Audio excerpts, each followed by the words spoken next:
Boa noite a todos. Eu sou o professor Cláudio Pádua e sou reitor da Escola Superior de Conservação Ambiental e Sustentabilidade, a ESCAS, que é uma iniciativa do IP, do Instituto de Pesquisas Ecológicas. Eu trabalho há muitos anos com o tema da nossa aula de hoje, que é Biologia da Conservação. Eu dei uma sorte, né? Eu vou fazer uma apresentação a meu respeito, mas essa apresentação eu vou fazer ela na forma de contar um pouco da história, de como é que eu entrei no tema. Então, vai ser uma apresentação do que eu faço, mas também contando um pouco da história, como é que eu entrei no tema, antes da gente propriamente entrar na aula. Eu dei uma sorte na vida, que foi parar num doutorado numa universidade americana, num momento certo da história. Eu caí na Universidade da Flórida, onde estava nascendo, num momento, e onde estava nascendo uma ciência, que se chama Biologia da Conservação, e que vai ser o nosso tema de hoje. E eu tive essa oportunidade rara e tentei tirar o máximo proveito dela. Fiquei alguns anos estudando nos Estados Unidos, fazendo pós-graduação, e quando eu voltei ao Brasil, eu voltei com uma sensação de uma certa obrigação de repassar isso para os brasileiros. Era meu desejo grande repassar mesmo, e eu comecei a buscar a fórmula que eu podia fazer isso, de que maneira eu podia fazer isso. E comecei a tentar trabalhar via o mundo acadêmico, na maneira em que isso seria possível de fazer. Eu confesso que não fui muito bem sucedido no começo. Eu fui parar em algumas universidades grandes e tudo, mas isso não me satisfez. Eu não estava fazendo o que eu achava que biologia da conservação devia fazer. Talvez eu estivesse um pouco à frente do tempo naquele momento. A história é que tudo era muito teórico e eu estava querendo fazer coisas práticas, que é a base dessa ciência. Ela é uma ciência, ela tem teoria, mas a teoria é muito voltada para o mundo prático. Então, aquilo não me deixava feliz. E, fruto dessa certa frustração, eu acabei saindo do mundo acadêmico e, junto comigo, saíram vários alunos e nós juntos, eu, os alunos e alguns outros professores, fundamos o Instituto de Pesquisas Ecológicas, o IP, que é a casa onde a gente poderia botar em prática tudo aquilo que a gente aprendeu na teoria de biologia da conservação e que aprendeu a fórmulas de chegar a resultados práticos e de boa qualidade. E de onde é que vem essa história? Como é que a gente pode chegar a resultados práticos a partir de teoria e de boa qualidade? E isso é possível. E biologia da conservação mostrou isso, até porque os grandes fundadores, nós vamos ver durante a nossa aula, assim que ela começar, os grandes fundadores de biologia da conservação também se motivaram pela frustração de estar vendo as espécies ameaçadas desaparecerem sem conseguir sem conseguir fazer alguma coisa em benefício da salvação delas.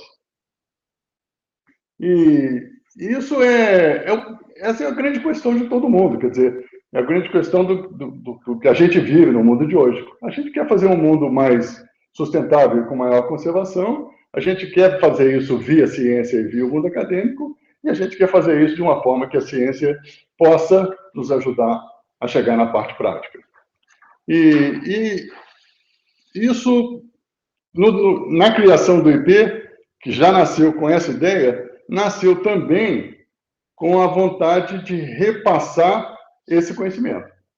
Então, o IP já nasce a partir do desejo de repassar conhecimento, a partir do desejo de ensinar como fazer conservação e de como fazer conservação na prática. Vamos ver, em seguida, né, nessa trajetória de pesquisa, de educação e de resultados, o que a gente fez aqui. Eu vou mostrar um grande estudo de caso e o que a gente fez aqui para ter sucesso. E eu acho que a gente alcançou sucesso em conservação nesses anos todos, e tem algumas demonstrações disso, nós vamos poder ver isso, e a nossa aula vai versar sobre isso. Como é que eu ponho teoria e prática juntos? Como é que eu uso conhecimentos teóricos e eu chego a alcançar coisas de prática? Como é que a gente chega aos resultados que podem nos levar a um mundo melhor e mais sustentável? Então, acho que a partir daqui, essa é a ideia geral, a gente pode começar a apresentação. vocês, durante a apresentação, vocês não vão me ver, vão ver a apresentação de slides, mas eu vou estar conversando com vocês o tempo todo. E a gente começa, então, com Biologia da Conservação, Teoria e Prática. E a conservação da... para começar isso, eu tenho que falar de biodiversidade. Acho que antes de falar de conservação, eu tenho que falar da própria biodiversidade. E a biodiversidade na verdade, tem uma definição de biodiversidade que está na tela de vocês, é a definição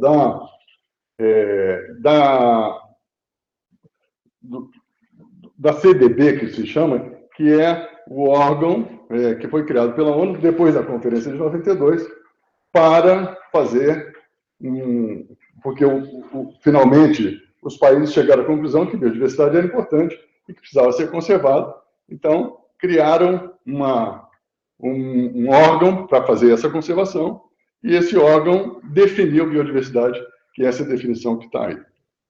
Mas biodiversidade se a gente quiser simplificar, na verdade, todas as espécies que estão aqui, na verdade, também a diversidade ecológica dos habitats, das interações entre espécies, e a diversidade genética também, porque os genes compõem as espécies, então é a diversidade genética.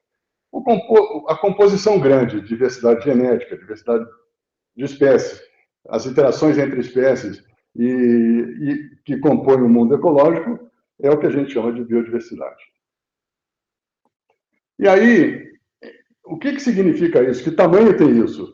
E tem uma quantidade enorme de espécies no mundo, se a gente quiser olhar pelo número de espécies. Não há um número claro em relação a isso. Tem números que chegam a falar em 100 milhões de espécies, então a gente não sabe exatamente o número que tem, é tudo porque trabalha-se constantemente tentando levantar esse número de espécies, mas a cada dia se descobrem novas espécies, e tem uma maneira, a gente busca, de alguma forma, projetar, a partir do que se foi encontrado até agora, o que existe no mundo. Então, se fala em número de 7 milhões a 100 milhões, tem gente que fala em 30 milhões, está numa faixa da faixa dos milhões, e não tem um número muito claro, mas é uma quantidade grande de espécies, sem dúvida nenhuma. E essas espécies que compõem a biodiversidade, elas fazem parte do mundo natural em que a gente vive nele. E elas, inclusive, para nós, seres humanos, a gente se posicionando numa posição mais antropocêntrica, elas são parte elas criam inúmeros benefícios para a nossa existência no planeta Terra.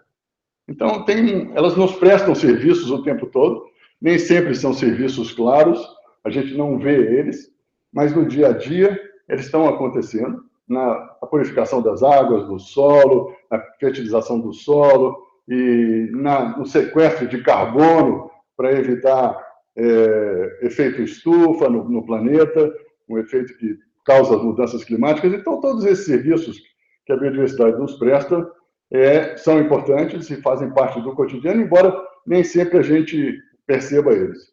A biodiversidade está, inclusive, no petróleo, porque o petróleo que a gente pensa assim, mas o petróleo não é biodiversidade, mas já foi um dia. É uma forma fossilizada de biodiversidade, de organismos vivos. Então, ela é importantíssima, e se você for olhar, em quase tudo que nos cerca tem presença de biodiversidade. E também ela se distribui no planeta todo, em alguns lugares mais e em outros menos. E em alguns lugares nos trópicos, na zona dos trópicos, tem uma diversidade grande de espécies. E quando você vai se afastando dos trópicos, tem, às vezes, diversidade grande de indivíduos, mas não uma diversidade grande de espécies. Então, tem áreas que são mais importantes para a conservação porque tem mais diversidade. E tem áreas que são menos importantes porque não tem tanta diversidade de espécies. Mas isso não quer dizer que todas não sejam importantes. É a composição geral que a gente precisa conservar. E isso nos leva a pensar o que nós, seres humanos, estamos fazendo aqui no planeta junto com o resto da biodiversidade, porque nós somos a única espécie que tem livre-arbítrio, que tem capacidade de entender, de compreender essa relação com os outros indivíduos do mundo natural. E nós não estamos, principalmente nos últimos anos, nós não estamos nos comportando muito bem. Nós estamos destruindo a biodiversidade num ritmo razoavelmente acelerado. Eu não quero falar de lado negativo o tempo todo, mas tem algumas coisas que são importantes a gente frisar durante essa aula. Uma delas é o desmatamento acelerado, quer dizer, nós seres humanos estamos cortando as florestas são um repositório importante de biodiversidade e isso nos leva a uma grande preocupação e que a gente precisa pensar em como resolver isso. Então, estamos aqui num dos primeiros desafios que eu estou mostrando para vocês. O seguinte desafio está relacionado a isso também, que é a qualidade da água. A água e a floresta andam juntas, ou deveriam andar juntas. E a qualidade da água depende muito do solo e das florestas. Então, nós estamos nitidamente mudando para pior a qualidade da água. E, além disso, uma boa parte da população do mundo não está tendo nem acesso à água. E a água é a fonte fundamental da vida. Então, nós vamos chegar a uma situação de, em 2050, é possível que 75% da humanidade não tenha acesso constante à água. Então, isso é uma situação que a gente precisa reverter de qualquer maneira. E, para revertê-la, vamos trabalhar na conservação da biodiversidade também. E nós vamos ver isso daqui a pouco, mais para frente. Além disso, os recursos naturais que a gente recebe do mundo da biodiversidade, como peixes e alimentos, nós também estamos usando em excesso, não de maneira sustentável. É algo que a gente precisa trabalhar em sustentabilidade no uso dos recursos naturais. Então, na pesca, isso fica muito claro. Se você olhar esse gráfico que aparece na apresentação, é um gráfico de várias espécies de peixes, e vocês vão ver que os gráficos são todos de declínio. E declínio de uma espécie para outra, porque o que nós estamos fazendo a gente usa excessivamente uma espécie, passa para outra, passa para outra, passa para outra. Então, assim, aos poucos, nós vamos usando todas elas. E você vai pensar assim, mas eu preciso de comer e tal. Claro que precisa, e a gente precisa de alimento. Mas tem maneiras de fazer isso de forma sustentável. Então, o que a gente precisa, na verdade, é uma mudança nos nossos comportamentos e precisa fazer isso a partir de conhecimentos, mas precisa fazer. E também tem uma importância grande a biodiversidade para a situação da temperatura no mundo. Porque vocês estão vendo nos jornais o tempo todo, na televisão com frequência, as consequências de mudança de temperatura no mundo. E isso é consequência de perda de florestas e de outras ações do homem, de uso excessivo de uma economia baseada em carbono, de uso excessivo de combustíveis fósseis, tudo isso jogando carbono na atmosfera, isso cria o que se chama um efeito estufa e acaba aumentando a temperatura do planeta e constantemente aumentando. Então, é algo que precisa ser revertido e nós vamos chegar nas maneiras que são possíveis de fazer isso. E as mudanças climáticas não são só... A gente sente elas no dia a dia e sente elas num aumento de ações extremadas da natureza. Não muito tempo atrás, não muitos anos atrás, nós tivemos um tufão no Brasil, uma coisa que nunca existiu, e também tivemos tsunamis pelo mundo, e a cada ano surgem novos eventos climáticos mostrando para a gente que o caminho não é esse, que a gente precisa inverter o caminho. Em 2004, teve na Ásia um tsunami fortíssimo que acabou causando 250 mil mortes. Então, é algo muito sério que precisa ser trabalhado.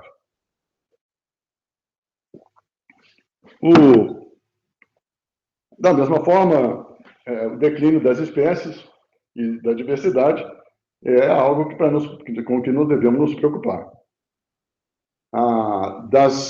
Existe uma organização internacional que controla a ameaça sobre as espécies. E ela não controla todas as espécies, mas ela controla hoje 44 mil espécies. E dessas 44 mil espécies que são acompanhadas por essa organização, que tem a sigla UICN, União Internacional de Conservação da Natureza, 16 mil estão ameaçadas de alguma forma. Então, mais de um terço, quase a metade das espécies controladas pela UICN estão ameaçadas de alguma forma. E nós não estamos falando aqui de um monte de espécies que a gente não consegue nem ver e dificilmente são controladas, micro-organismos do solo e do solo florestal, que certamente já estão ameaçados, e alguns que são descobertos recentemente já nascem ameaçados. Então, é preciso uma reviravolta nesse campo também, no campo das espécies, para a gente chegar a um aumento não, a uma diminuição da perda de biodiversidade. E consequência disso, uma consequência para o homem também, é a quantidade de doenças que estão surgindo ou ressurgindo no planeta. Então, tem das 75% de todas as doenças de que a gente estão catalogadas nos dias de hoje, elas são emergentes ou reemergentes. Elas são consequências de mudanças climáticas, e o exemplo disso seria os mosquitos. Se você começa a mudar a temperatura, mosquitos transmissores de doença começam a ter mais vantagem de sobrevivência, e com isso eles podem transmitir mais doenças. E não só na área de doenças, mas também na nossa própria alimentação. A gente está perdendo solo fértil, o solo que é composto com muita biodiversidade, que é muito bom para a agricultura, numa velocidade incrível. E praticamente 1/3 do solo fértil do mundo desapareceu nos últimos 40 anos. Então, nós temos uma dificuldade grande com a perda de solo também e, consequentemente, a necessidade de colocar novos insumos, muitos deles artificiais, no solo, para poder fazer uma agricultura que seja capaz de nos suplementar com comida. E isso tudo leva à queda dos serviços ecossistêmicos que eu mencionei. Então, tem vários exemplos. As abelhas são um exemplo muito bom de ser trabalhado, porque elas são polinizadoras, e sem polinização, muitas plantas não crescem, não se reproduzem, e com isso, isso vai afetar a nossa alimentação, porque as plantas agrícolas passam pela mesma situação. E isso nos leva a uma perda dos serviços ecossistêmicos, como eu já mencionei, e leva à diminuição dos benefícios que a biodiversidade nos traz, e dos materiais, e esses benefícios que são materiais, são espirituais e são constantes em todos os locais. Desde fibras a combustíveis, a serviços. Então, nós temos que começar a pensar numa economia, se a gente olhar pelo lado econômico disso, numa economia que leve em consideração a sustentabilidade, leve em consideração a sustentabilidade da biodiversidade, de forma a garantir que nós possamos ter uma vida nesse planeta a longo prazo. Muito bem. E onde é que a gente entra em biologia da conservação nessa história toda? Eu mostrei para vocês a situação do planeta, mostrei para vocês a situação da biodiversidade, e agora nós vamos ver alguns conceitos de biologia da conservação que são importantes e que vão nos levar a exemplos práticos de soluções no próximo momento. E de onde é que surge a biologia da conservação? De onde é que ela vem? De onde é que aparece? Ela aparece no começo dos anos 80, na verdade.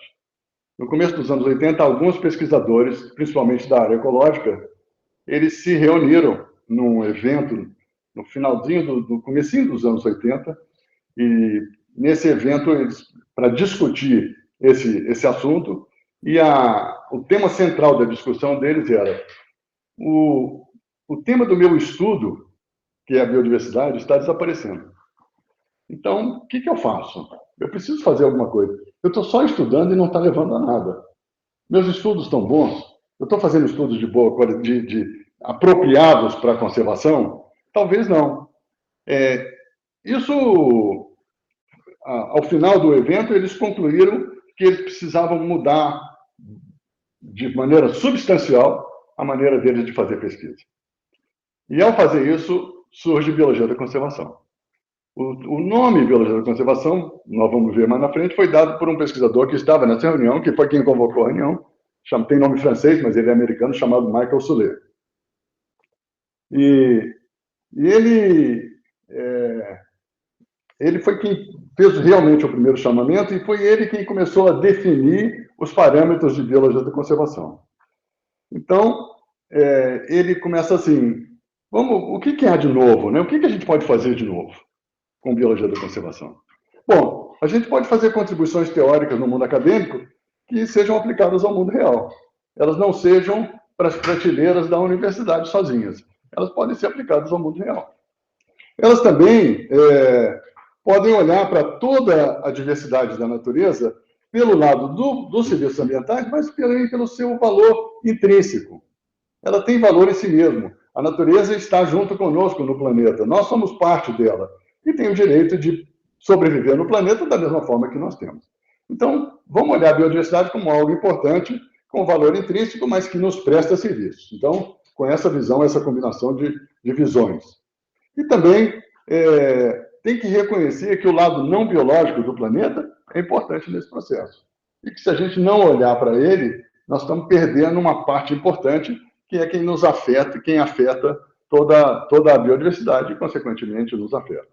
Então, é preciso olhar isso pelo lado econômico, pelo lado social e biologia da conservação. Então, abre as portas, embora o nome seja biologia e conservação, abre as portas para o universo de trabalhar junto com as ciências sociais também.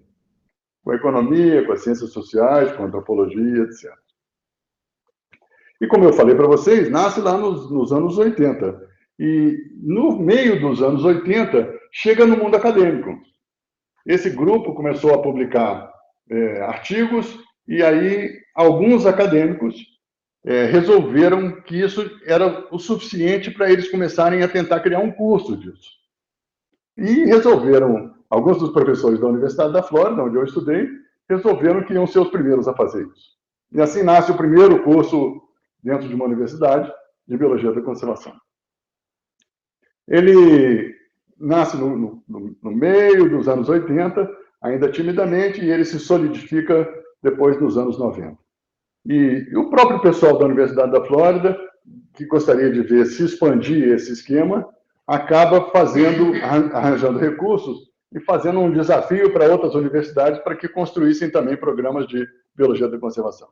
E assim, logo em seguida, nascem 22 cursos de pós-graduação em biologia da conservação nos Estados Unidos, e a partir daí se espalham para a Europa e para o resto do mundo. O final dos anos 90 está razoavelmente bem consolidado no mundo acadêmico, e aí, a partir daí, começa a se consolidar no mundo do trabalho, no mundo do dia a dia da vida. E vem até hoje fazendo isso. E continua firme, continua ativa, e nós continuamos fazendo parte desse processo aqui na nossa instituição. Eu trouxe para vocês os dois livros clássicos de biologia da conservação. Raramente a gente vê, são livros do comecinho dos anos 80, e nem sempre se tem a oportunidade de ver, então eu tirei foto da capa dos dois, para que vocês pudessem ter uma visão de como é que começou. E como é que poucas ideias podem fazer mudanças. Dois livros fazem uma grande mudança no mundo acadêmico e, consequentemente, no mundo real também, no mundo geral também.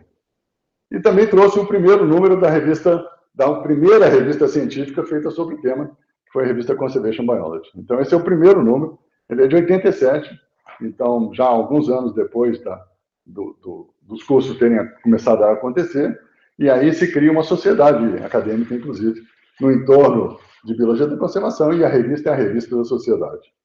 Isso se expandiu depois, nos anos recentes. Nós estamos com uma lista enorme de revistas científicas onde se pode publicar artigos de biologia da conservação, algumas delas exclusivamente sobre o tema. E também temos no Brasil, pelo menos uma revista que chama Natureza e Conservação, que é muito voltada para esse tema. Naturalmente, tem muitas outras revistas no Brasil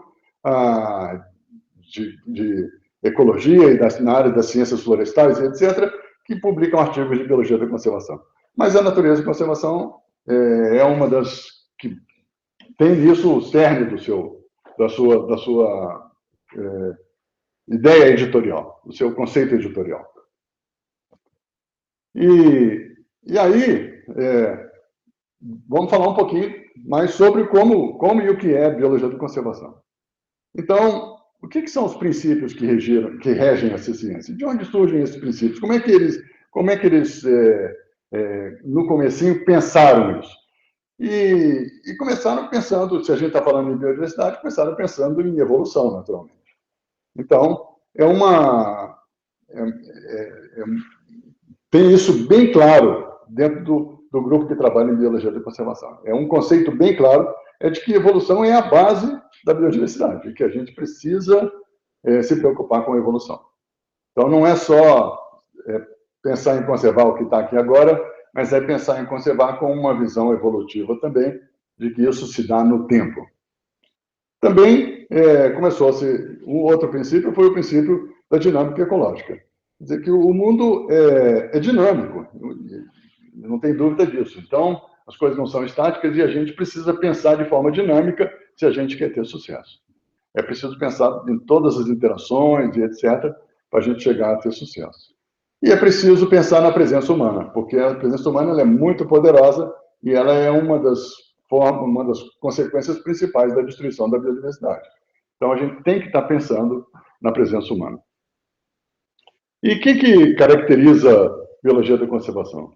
Caracteriza que é uma disciplina de crise, ela é uma multidisciplinar, ela é inexata, como são as ciências biológicas, ela é orientada para uma missão, isso é uma grande diferença, é uma missão de conservação, então é uma ciência que vem com uma orientação, as ciências, em geral, não gostam de orientação, então ela vem como orientação, e ela pensa na escala de tempo evolutiva, naturalmente, como a gente já mencionou, a evolução é parte da história, e os fundadores da ciência colocaram uma ciência de eterna vigilância, porque é para chamar a atenção de que todos os dias, todos os minutos, a gente precisa estar atento, porque a crise da biodiversidade está acontecendo constantemente. Então, a gente tem que estar com os olhos bem abertos, os ouvidos bem abertos, e estar atento, vigilante para a perda da biodiversidade, para as consequências que ela tem sobre o planeta.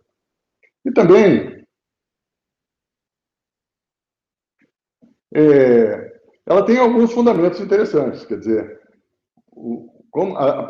além de trabalhar com a diversidade biológica, olhando para o processo evolutivo, considera que essa diversidade de organismos é positiva.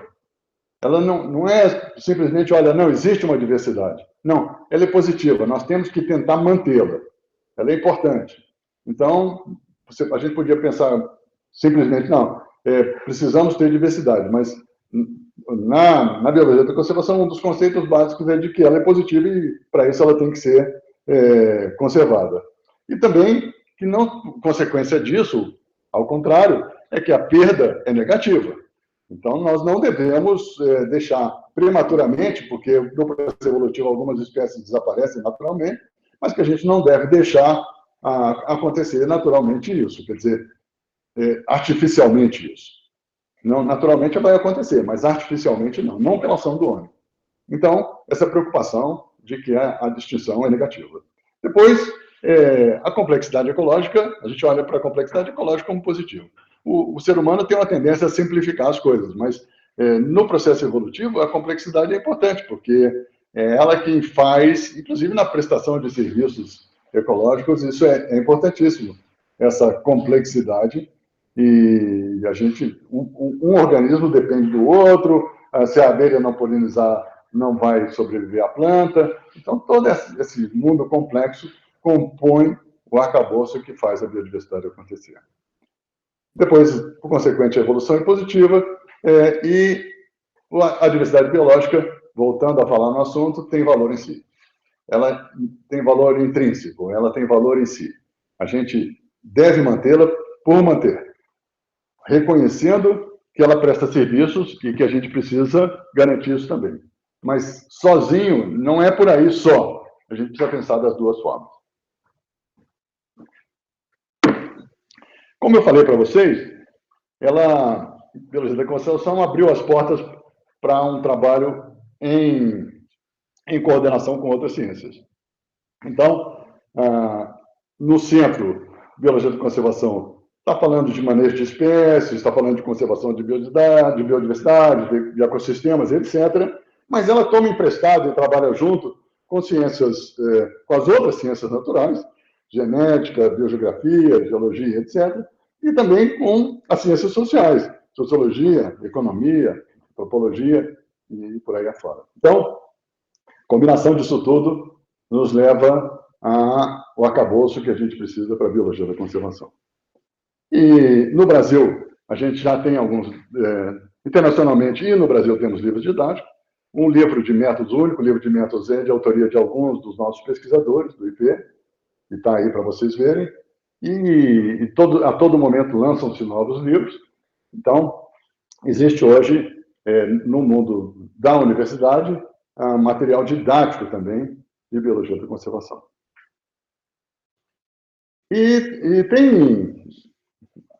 Hoje tem uma gama enorme de produções no tema, e revistas do assunto, e publicações, e filmes, e vídeos. Então, tem um universo muito grande de material produzido para o tema. Nós estamos precisando, inclusive, avançar mais no Brasil na produção de material. Está faltando um pouco de material didático e nós estamos trabalhando nesse assunto. Mas já tem muita coisa também. Tanto produzido no Brasil como traduzido. Bom, então, até aqui eu falei para vocês um pouco da história, o que é a biologia da conservação, como é que nasceu e como é que a gente vem vivendo isso no mundo atual, esse tema. Agora, vamos olhar alguns conceitos fundamentais, porque agora nós entramos na parte de conceitos fundamentais que podem ser utilizados, e eu escolhi alguns conceitos para nós, e de temas aplicados relacionados a esses conceitos. Eu não vou fazer um conceito em um tema. Eu vou falar de vários temas, de alguns temas, que está nessa lista que vocês estão vendo aí, e depois nós vamos falar de alguns exemplos sobre isso. Então, os temas tem 3, 6, 9, 10 temas. Começa com um tema que a gente pediu emprestado fortemente da ecologia, que chama biogeografia de ilhas. Biogeografia de ilhas nasceu de um trabalho de dois ecólogos famosos, chamados MacArthur e Wilson, nos anos 50, e nasce de um trabalho científico feito em ilhas, onde eles verificaram a diversidade de espécies em algumas ilhas do Caribe e viram que tinha uma correlação bem clara entre tamanho de ilha e número de espécies. Isso levou eles a pensar nisso. Puxa vida, se tem uma correlação na ilha, é possível que isso aconteça no resto do mundo também.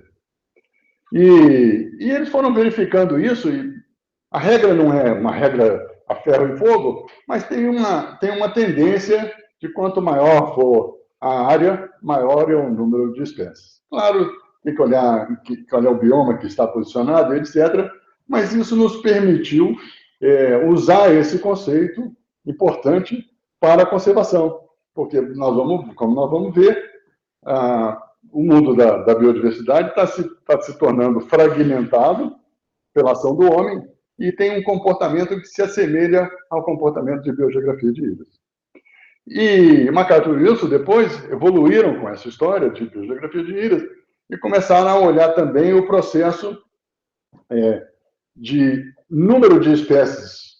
O que influenciava o número de espécies? Não só o tamanho, mas a proximidade do continente dessas ilhas também influenciava. Então, eles chegaram a um equilíbrio entre proximidade e tamanho, e esse equilíbrio entre proximidade e tamanho é muito importante, porque é no meio disso que você consegue calcular o número das espécies que estão naquela ilha, pela influência do continente e pela influência do tamanho. Da mesma forma, isso pode ser visto do ponto de vista de fragmentos florestais ou de outras coberturas naturais. O segundo conceito é o conceito que eu chamo em português de UGOMP, é a sigla, mas em inglês chama SLOS, que é Single Large or Several Small, um grandão ou vários pequenininhos. Então, essa é sempre uma angústia da biologia da conservação. Se eu vou ter que deixar fragmentos, eu devo deixar um grandão ou vários pequenininhos? Vários pequenininhos são a mesma coisa que um grandão? E, vocês podem ver nesses slides, tem correlações entre tamanho e quantidade de biodiversidade. Então, entre quantidade de fragmentos e quantidade de biodiversidade. Essa discussão, ela já tem 30 anos, e eu confesso que não tem uma conclusão clara sobre ela no mundo da ciência. Tem horas que parece melhor, tem horas que parece pior, mas o que eu trouxe ela é porque a gente tem que estar pensando nela. Então, se a gente está compondo uma paisagem, a gente tem que estar com esse pensamento e tentando se aproveitar desse conhecimento para tentar formular uma composição. Mas ainda devo confessar, algo que não está 100% resolvido. E isso está relacionado, como eu falei, à distância. Quer dizer, um fragmento próximo do outro tem mais biodiversidade que um fragmento longe do outro, dependendo do tamanho. Então, em geral, fragmentos próximos trazem mais biodiversidade do que fragmentos afastados. Então, a distância é algo que nós precisamos estar pensando nela o tempo todo, entre fragmentos. Então, se a gente quer manter biodiversidade, quer olhar na paisagem, tem que estar pensando nisso. Da mesma forma que tem que estar pensando no formato dos fragmentos.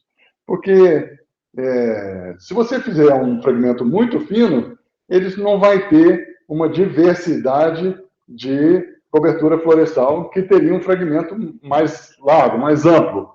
Porque um fragmento mais amplo teria um gradiente entre qualidade de qualidade de cobertura florestal, cobertura vegetal no centro e nas suas bordas. E isso dá uma diversidade que permitiria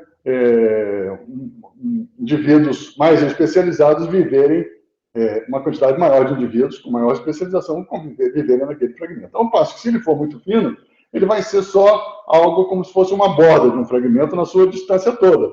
E isso só vai permitir que algumas espécies sobrevivam ali. Então, a gente tem que estar olhando o formato se a gente quiser pensar em biodiversidade.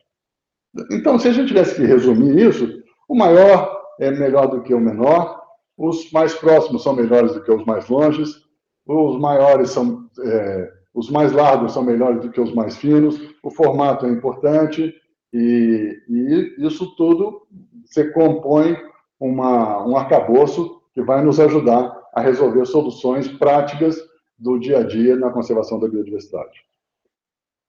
Posso sair daí? Entramos um pouco em espécie. Então, falar um pouquinho do vórtex de extinção. Vórtex quer dizer, é uma palavra que é sinônimo de redemoinho, porque a extinção de espécies, ela vai se retroalimentando. Então, se você pegar indivíduos de uma espécie, eles vão sofrendo consequências da destruição do habitat, isso diminui o número de espécies, que aumenta a destruição do habitat. Então, é como se fosse um redemoinho que vai levando uma espécie, do momento em que ela entra no processo de destruição, ela vai levando ela a diminuir cada vez mais e desaparecer, por retroalimentação do próprio processo de destruição. Isso está bem claro, e o que leva a acontecer isso são desastres, são perda de variabilidade genética. O gráfico que está aí apresenta uma lista de variantes, que são as variantes que produzem esse vértice, esse vórtex, esse redemoinho. E a gente tem que ficar atento para isso, porque se você quer trabalhar com espécies, você precisa influenciar em todas as linhas do vórtice para poder conservar a espécie. E não só isso, a partir desse vórtex, começaram a ser feitos alguns estudos de como é que a gente podia prever o futuro de uma espécie e criar um cenário para a sobrevivência dela. Se eu consigo saber quais são as forças que levam à destruição, se eu conseguir calcular o valor delas, eu consigo calcular uma fórmula de criar cenários, de forma que, se eu puser mais peso em alguma dessas variáveis, eu estarei fazendo pior ou melhor. E aí você cria modelos matemáticos que permitem pensar no futuro da espécie. Esses modelos são a verdade? Não, não são a verdade completa. Claro que não, a gente não consegue medir tudo nem pensar em todas as variáveis. Mas eles são muito importantes para criarem cenários, justamente. Então, aqueles que vão trabalhar com conservação e manejo, a partir de cenários, podem pensar no futuro da espécie. Então, se eu fizer isso, vai ser pior. Então, eu vou pensar que eu não devo fazer isso aqui, eu devo fazer essa outra ação aqui, que vai ajudar a conservar a espécie. E isso levou o pessoal de biologia da conservação a tentar calcular um número mínimo de indivíduos de uma espécie. E o número, tem uma fórmula mágica que está apresentada para vocês aí, que acabou virando, se transformando no que a gente chama de regra dos 50-500, que era uma fórmula que os biólogos de conservação pegaram emprestado o nível máximo de consanguinidade que uma espécie podia ter, tomaram isso emprestado dos fazendeiros, na verdade, e a partir daí multiplicaram isso por 10 e fizeram um cálculo de que o número mínimo de indivíduos efetivos de uma população, aqueles que procriam, é 50, e é um número entre 50 e 500. Então a gente usa essa regra. Ela é certinha? É perfeita? Não, também não é. Mas ela é muito importante no processo de conservação, porque o tomador de decisão muitas vezes pergunta, mas vale a pena eu garantir conservação dessa espécie? Só tem 60 indivíduos? Não, vale a pena, porque 60 indivíduos está acima do número mínimo. E aí eles têm uma compreensão melhor do processo. E os tomadores de decisão precisam de números de informações claras para poder tomar suas decisões e rápidas. Então, uma regra como essa, ela não é a voz da verdade, mas ela é importante para definir números que levam a influenciar a decisão. E também, a partir daí, e da fragmentação, como a gente mencionou, foi se criando, foi se usando uma teoria que vinha da área agrícola, que é o Levinas, que foi um grande teórico da área de agricultura, cunhou esse termo metapopulação, e ele cunhou para resolver problemas de pragas de agricultura, porque ele dizia assim, se eu puser, se na minha fazenda tem uma praga e eu ponho veneno aqui, e o meu vizinho não põe, eu extingo, eu faço uma extinção da espécie da praga aqui, mas daí a pouco o veneno já não faz mais efeito, a população do vizinho vai invadir a minha fazenda. Então, o que ele falou foi que uma metapopulação era um mosaico de subpopulações de uma espécie com extinções e recolonizações locais. Então, essa foi a definição dele. E aí a gente pegou esse conceito e tomou emprestado, porque é a mesma coisa acontece sem eu precisar eliminar uma praga. Com qualquer espécie, se eu faço um fragmento muito pequeno, ela tende a se extinguir, e aí ela se extinguiu, de um outro fragmento podem vir alguns, colonizar, e se eu conseguir trabalhar essa dinâmica, eu trabalho uma dinâmica importante de conservação, e eu consigo fazer uma espécie ter um futuro melhor. O outro conceito é o paradigma do não equilíbrio. Ele é muito importante para unidades de conservação, porque a gente tinha, até 40 anos atrás, a ideia de que as unidades de conservação deviam ser áreas clímax. Então, se eu pegasse uma área bastante grande, num parque nacional, e que tivesse já o que a gente chama de clímax, quer dizer, que as árvores muito grandes estão presentes, etc., e se eu cercasse isso com uma cerquinha branca, eu estava fazendo conservação. Hoje, com o paradigma do não equilíbrio, o que a gente descobriu é que isso não é verdade. Se você tem algum tipo de fragmentação, por mais que você... O clímax é uma coisa discutível também, mas não só o clímax é discutível. Há uma influência do mundo de fora dentro daquele fragmento florestal, que está influenciando o tempo todo. Então, cercar não vai resolver, porque não está em clímax absoluto e fica parado ali. Tem uma dinâmica acontecendo. E se você não olhar para a dinâmica, você não está fazendo conservação, porque você pensou que cercando estava resolvido, e a dinâmica externa que vem de fora, e também a dinâmica de dentro, e da borda, e etc., elas estão influenciando o tempo todo. Então, o paradigma não é mais o paradigma do equilíbrio, que era o paradigma do clímax, mas é o paradigma do não equilíbrio que a gente usa hoje. E a gente tem que estar o tempo todo fazendo intervenções de alguma forma, mais ou menos, para a conservação. O conceito seguinte é o conceito do distúrbio intermediário. E a gente já sabe disso, quer dizer, tiveram vários estudos mostrando isso, esse gráfico mostra isso. Se você tem uma área com muita qualidade, vamos chamar assim, uma área em clímax, etc., você tem um número menor ou uma área muito destruída, todas as duas têm um número menor de espécies se tiver só um pouco de distúrbio. Então, se tiver um distúrbio intermediário, você tem mais espécies do que nos dois extremos. Isso aí é importantíssimo, porque se o seu assunto é manejo, saber fazer distúrbio intermediário, você está aumentando a diversidade. Se o seu assunto é manejo e diversidade, você consegue alcançar o seu objetivo a partir do conhecimento dessa hipótese. E ela vem sendo testada e tem vários artigos mostrando isso. O conceito seguinte, teórico ainda, é o conceito da floresta vazia. Ele foi criado, na verdade, pelo meu orientador de doutorado, o professor Kent Bradford. E o que ele disse foi, se eu tirar... Nós temos uma forte tendência, quem não é da área biológica principalmente, a achar que floresta é só árvore. Então, se puser um aglomerado de árvores, é uma floresta. A gente se esquece que aquilo ali é um conglomerado de interações entre fauna e flora e o mundo não biológico. Então, se a gente não conseguir pensar dessa forma, e se tirar toda a fauna da floresta, a tendência dela é ficar, o que ele chamou de floresta vazia, mas o que ele queria dizer é que a tendência é se homogeneizar, porque os dispersores de semente, os polinizadores não estarão presentes, e são eles quem fazem a transmissão da diversidade de espécies que contém ali. Então, vão ficar só algumas espécies que se reproduzem sem necessidade de ajuda do mundo das outras espécies, ou que se reproduzem pelo vento, ou pela água, ou seja, o que for. Mas isso é uma homogeneização tremenda. E eu tive a oportunidade de ir na China, eu fui à China há uns anos atrás, e entrei numa floresta e fiquei assustado, porque não tinha nenhum canto de pássaro, nem de grilo, nem de nada. E eu não posso provar que era um exemplo clássico de floresta vazia, mas a minha sensação ao entrar é que eu estava entrando numa floresta vazia. E foi uma sensação muito angustiante, eu devo confessar.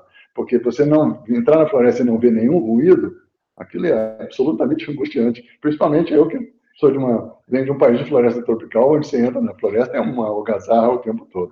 Então, o fenômeno da floresta vazia ele é muito importante se a gente quer manter a diversidade, ele é muito importante e vai aparecer mais na frente, porque nós queremos manter a diversidade não só de algumas espécies, mas de todas as espécies que estão presentes na paisagem. E depois, os elementos da paisagem precisam ser olhados, é outra maneira, e se a destruição, se você começa tendo uma área com alguma cobertura e você começa a ter clareiras, se você deixar as clareiras evoluírem, elas vão acabar se tornando a matriz da paisagem, a parte mais importante, e os fragmentos vão ficar posicionados em pouca quantidade. E a fragmentação tem que ser olhada, nós pensamos nisso, a partir disso que eu acabei de falar. Fragmentação é importante, a gente tem que controlar e pensar a fragmentação, e na mesma forma que eu mencionei no formato, que está relacionado a algo que a gente chama de relação perímetro-área. Então, se você tiver uma área mais larga, você tem um perímetro, mas você tem uma área core, uma área de central diferenciada, e isso é importante, porque se você tiver uma área muito fininha, você só tem fragmentos de borda, então não tem uma diversidade grande. E finalmente, acho que finalmente o entorno e sua importância. Quando você tem um fragmento florestal ou tem uma área protegida, o entorno é tão importante quanto a área protegida. Porque, pelas coisas que eu mencionei antes, ele tem uma influência grande sobre a própria área. Então, é preciso que a gente trabalhe não só a área, mas que olhe para a paisagem como um todo e para o seu entorno. E isso no mundo moderno, ficou mais importante ainda por causa de mudanças climáticas. Mudanças climáticas estão alterando muitos desses parâmetros e a gente tem que estar pensando na área protegida, ou no fragmento que você quer guardar, olhando para o entorno e para o entorno do futuro também, para o entorno daquela área no futuro. Ok, esses é o arcabouço teórico que eu queria dar. Agora eu entro na parte prática mesmo. Teoria e prática. Agora vamos ver como é que isso influencia o mundo real. E eu vou começar com o meu tema de pesquisa, que são os micos-leões. E principalmente o mico-leão preto. E eu vou apresentar para vocês o mico-leão preto. Agora passa um filminho, 10 segundinhos para vocês conhecerem a espécie.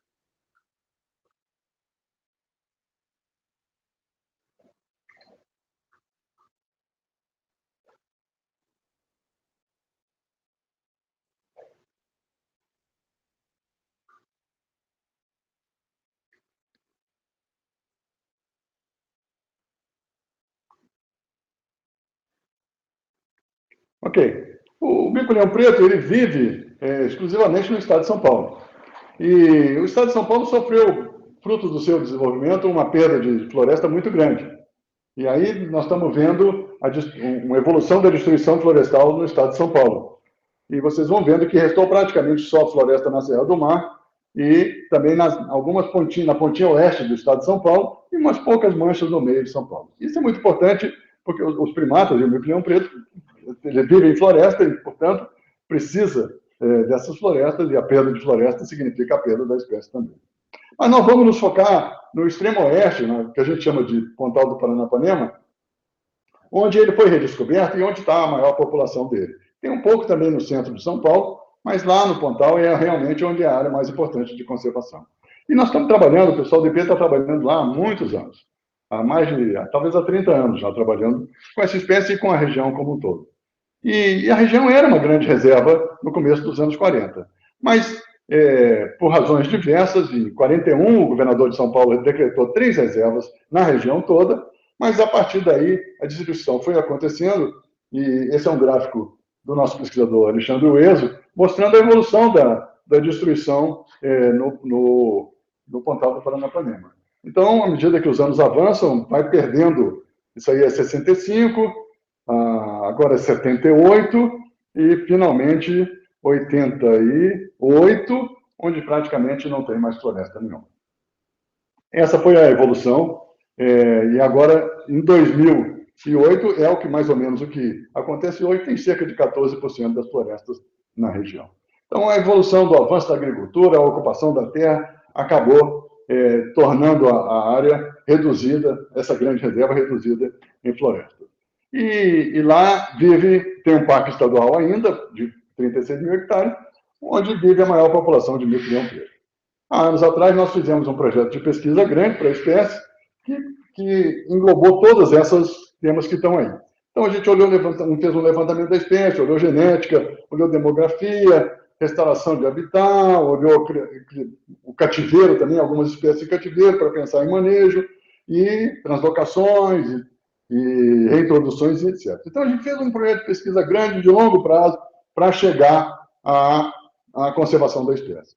E, a partir dos resultados disso, nós fomos desenvolvendo o que eu mencionei antes, que é a análise de viabilidade de população e habitat, que são os modelos matemáticos que surgiram a partir do vórtice da extinção, que foi mencionado. Então, essas análises são muito importantes, porque elas criaram os cenários que a gente vem usando. A cada não sei quantos anos fazemos novos cenários e vamos descobrindo coisas novas, vamos aprimorando as pesquisas e isso vai nos levando à conservação.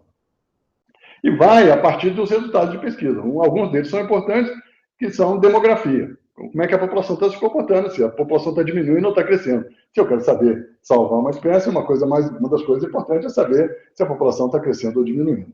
E olha isso em cada um dos fragmentos onde eles estão, retroalimenta o modelo e começa a pensar novamente que ações devemos tomar. Da mesma forma que perda de variabilidade genética tem que ser feita dessa forma. Se ele começou a perder variabilidade genética, é algo preocupante e precisa ser trabalhado o manejo para evitar isso. Então, eu posso, a partir dessas análises de viabilidade de população, dos conhecimentos e das pesquisas que foram feitas especificamente para isso, elas não foram feitas para prateleira, elas foram feitas para nos responder essas coisas. A partir daí, eu junto essas informações todas e eu projeto o futuro o cenário de futuro da espécie e trabalho o manejo da espécie.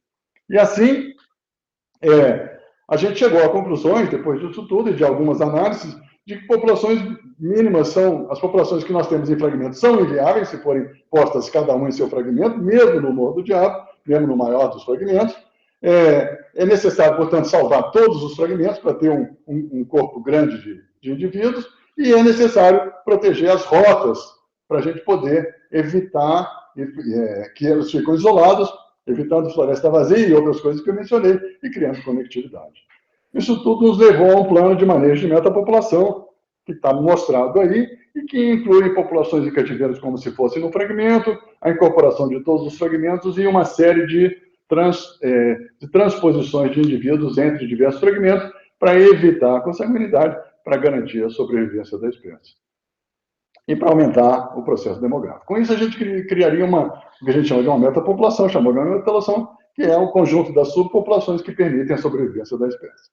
E outras espécies que a gente atua na região foram nos mostrando a mesma coisa, ou similar. A gente trabalha muito com onças na região, a gente chama de detetives ecológicos, e aí a escala é um pouco diferenciada, mas os conceitos são os mesmos. Então, aí você tem que fazer corredores e conectividade e fragmentos muito maiores se você quer salvar uma onça, que é um animal de topo, de cadeia ecológica e etc. Então, isso nos leva a fragmentos, nos leva à criação não só de uma paisagem, mas de colocar isso dentro de corredores grandes, corredores ecossistêmicos grandes, que incluem várias regiões, e o corredor que a gente atua lá é o corredor do Alto Paraná, o Morro do Diabo e o Oeste de São Paulo, apontado para Paranapanema, está no topo norte do corredor que vai até Iguaçu. Isso tudo nos levou a criar, inclusive, um modelo de conservação, que põe a espécie no centro, mas que foi evoluindo para outras coisas, conservação de habitat e educação ambiental, e foi evoluindo para manejo da paisagem, foi evoluindo para influenciar políticas públicas, tudo isso a partir de pesquisa e de participação da sociedade. Então, a gente criou eventos que a gente chama de econegociações, onde a gente apresenta e discute esses resultados e trabalha com as populações. E como eu falei em biologia da conservação, o social tem que entrar no processo, o econômico também, e pensa a região como um todo. Tudo isso ia muito bem, está indo muito bem, mas chegou, no começo dos anos 90, vem um novo desafio com a chegada do movimento sem terra na região. E o movimento sem terra chegou, ocupou terras, acampou e ficou aguardando o Estado desapropriar as terras para a reforma agrária. Isso tudo, para nós que trabalhamos com pesquisa, criou, devo confessar, confesso claramente, criou um receio grande. A primeira ocupação de terra que eu vi, na verdade, não foi nos 90, foi a precursora, foi nos anos 80, foi num fragmento florestal. Eu falei, nós vamos perder os fragmentos florestais. Então, a solução para isso, e como a área era uma área ainda teoricamente de reserva, nós começamos fomos fazer um pleito às autoridades do Estado, dizendo que era um absurdo se permitir reforma agrária em áreas que ainda tinham fragmentos florestais de uma espécie extremamente ameaçada de extinção. E naturalmente, os funcionários do Estado nos responderam, olha, nós estamos com um problema social grande, nós não vamos poder nos preocupar com isso. Você vê lá o que você quer fazer, porque não vai dar para nós nos preocuparmos com isso. E a nossa ideia, imediatamente depois, foi procurar, já que o Estado não vai fazer, vamos procurar o Movimento Sem Terra. E aí é uma reunião, uma primeira reunião com um dos líderes do Movimento Sem Terra da região, e nós fomos discutir com eles, já que o Estado não quer fazer, nós queremos fazer. Vocês querem fazer alguma coisa conosco? E o José Rainha Júnior, que era o grande líder nesse momento, falou assim, não, Cláudio, vamos plantar árvore juntos. Eu falei, mas você quer plantar árvore? Não, eu quero plantar árvore. Então, tá bom, então vamos plantar. E ele me deu a mão, nós cumprimentamos um ao outro, e ali foi selado um acordo verbal que vem funcionando até hoje, e que resultou, nós vamos ver, numa grande mudança da paisagem. Então, olha lá, ciência envolvida com o social, envolvida com o econômico, essas coisas todas vão se combinando e criando soluções de conservação. E a partir daí, nós fizemos um programa integrado de conservação e desenvolvimento, ao estilo dos programas integrados que foram criados nos anos 70, a gente fez uma nova visão dos programas integrados de conservação e desenvolvimento. E aí, esses programas integrados têm uma escala, a gente começou a olhar a escala dos projetos, organizações participantes, elaboração de um mapa da região, e os programas dos anos 70 não foram muito bem sucedidos, mas nós aprendemos com eles, e aí, a partir daí, começamos a fazer um desenho e implementação muito mais adequados. E como os recém-assentados estavam interessados em se envolver com o processo, nós começamos a criar workshops de discussão de restauração florestal com eles, e a partir desses workshops foram se criando grupos de reflorestamento e também criando a base para um processo de reflorestamento grande, que são viveiros de mudas nativas.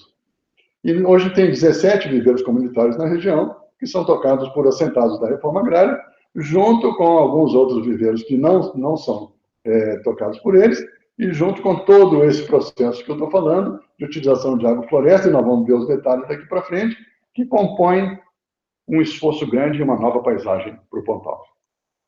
Nós usamos, para compor isso tudo, 3 conceitos básicos de biologia da conservação. Nós usamos os corredores, que criam a conectividade, nós usamos um conceito de abraço verde, que protegem a borda dos fragmentos, e nós usamos um que a gente chama de caminho dos bosques, que em inglês chama stepping stones, que é um nome bonito, mas que é um caminho de bosques florestais que permitem as espécies passarem de um grande fragmento ao outro.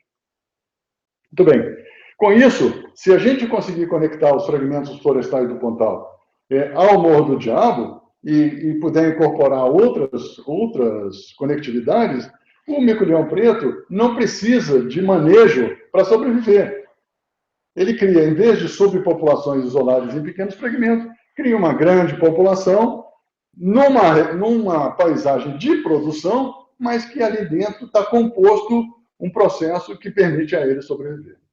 Então, esse é o objetivo, e nós começamos a criar corredores entre os fragmentos e também começamos a influenciar políticas públicas para a criação de novas unidades de conservação. Então, novas unidades foram criadas, Morro do Diabo continuou, e nós começamos a juntar tudo isso com bosques, com corredores agroflorestais.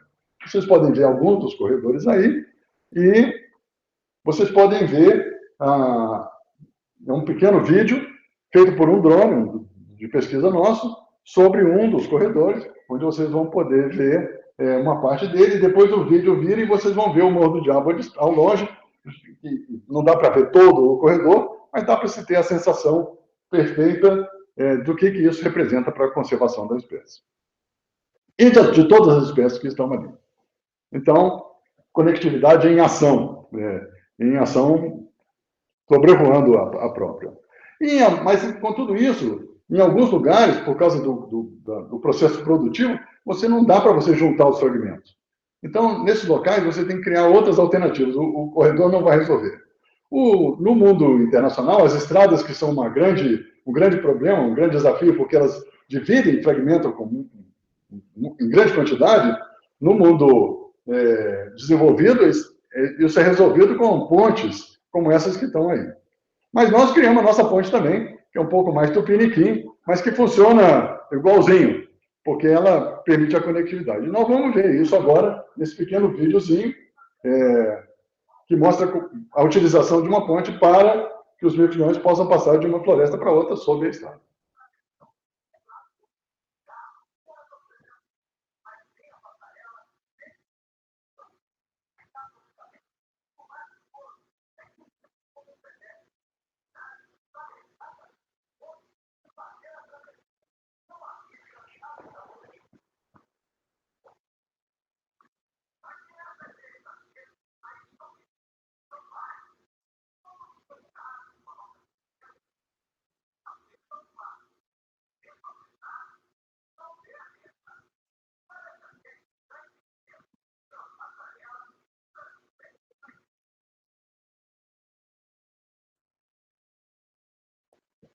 Então, nós vamos compondo soluções na paisagem de conectividade, corredores, pontes, algumas árvores bem posicionadas, isso tudo vai criando uma composição, mas também é preciso proteger os fragmentos que estão lá. E uma das coisas que a gente falou em biologia da conservação, que a gente vem estudando, é o efeito de borda, que destrói o fragmento pela própria ação da borda dele.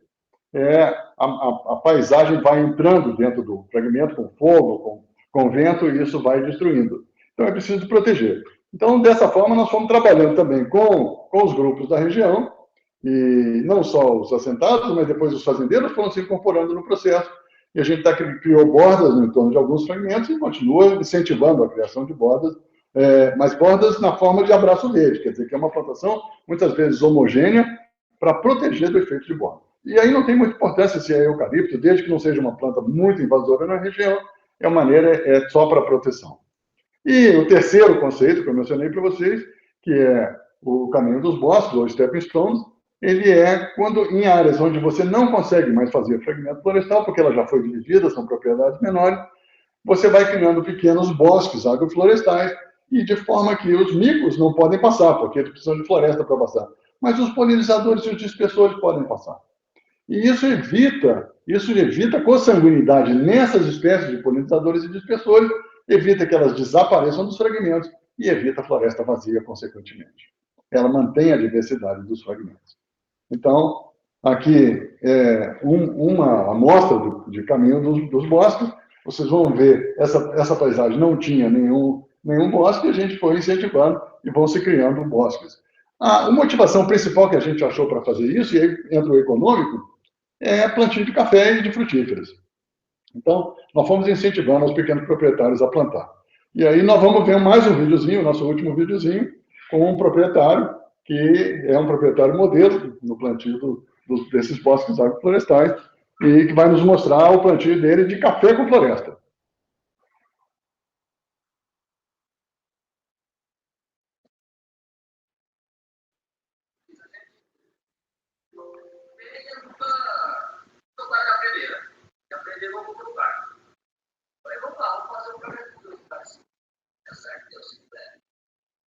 Muita coisa que eu pensava, estava dando norte de árvores, estava vendo isso.